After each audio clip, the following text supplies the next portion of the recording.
खुलुमबाय स्टुडियो दं आं राजीव बसुमतारी आरो बे समाव अखिल गगৈ थामहिनबा एमएलए अखिल गगৈ बिथाङा बिटिसिनि चिफ हाग्रामा महिलारि बिथांनि सायाव गोबां मानि बाथ्रा एबा अजद दैखांनानै बाथ्रा बुंनायखौ बे समाव नुनो मोननाय जादों। नंगौ, बिटिसिनि चिफ हाग्रामा महिलारि बिथाङा जालिया माल। बे समाव बिटिसिनि चिफ हाग्रामा महिलारि बिथांखौ अखिल गगৈ बिथाङा जालिया माल होननानै बाथ्रा बुंदों। हाग्रामा महिलारि बिथांखौ फोथायनो हाया होनना बुंदों। नंगौ, बे समाव बिटिसि काउन्सिल बिसायख'थिनि सिगां अखिल गगৈ बिथाङा बिपिएफ राजखान्थि दोलोनि जानानै गोबां मदद होनानै बाथ्रा बुंबोदोंमोन आरो बिथाङा फोरमायदों जों मदद होनानै हाग्रामा महिलारि थामहिनबा बिपिएफ दोलोखौ देरहा होबाय, नाथाय सरकार दाखांनायनि एबा सरकार दानायनि उनावनो बे समाव बिजेपिजों खारफालांबाय होननानै अजद दैखांदों। बे समाव हाग्रामा महिलारि बिटिसिनि चिफ हाग्रामा महिलारि बिथांखौ अखिल गगৈ बिथाङा जालिया माल होनना बुंदों। फोथायजाथावना माल नङा होननानै गुबुन रोखोमनि माल होननानै बुंदों। नंगौ, बे समाव हाग्रामा महिलारिखौ हमनो हाया, मा समाव हजों थांगोन मा समाव बोजों थांगोन होननानै बाथ्रा बुंथिदों अखिल गगৈ बिथाङा।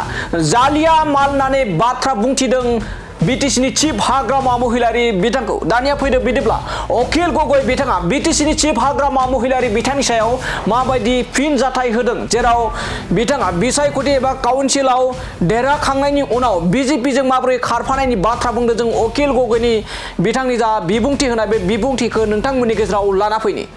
उल्टा पुल्टा কৰি আমিও সাপোর্ট দিয়াৰ কাৰণে জিকিলে কলে হিমন্তক পুৰা মজা দিম বুলি কলে, জিকাৰ পিছদিনা হাগ্ৰামা আকৌ হিমন্তৰ লগত গুচি গল।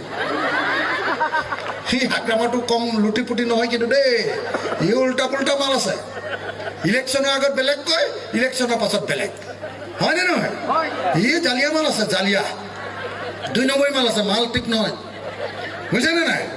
মাল ঠিক নহয় আৰু চব গণ্ডগোলীয়া মাল এইবিলাক।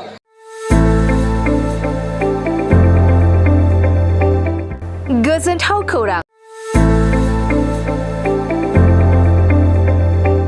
क'क्राझार सहरनि साखाथियाव थानाय तितागुरि मानास पाब्लिक स्कुला लानानै फैदों गोजोनथाव खौरां।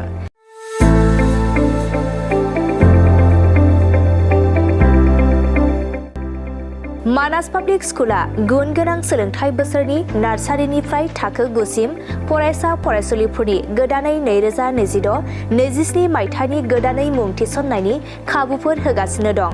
गुन गोनां सोलोंथाइ होनायजों लोगोसे तितागुरि मानास पाब्लिक स्कुलाव basic computer education, English speaking environment आरो मोजां सोलोंथाइ गोनां फोरोंगिरिफोर दं।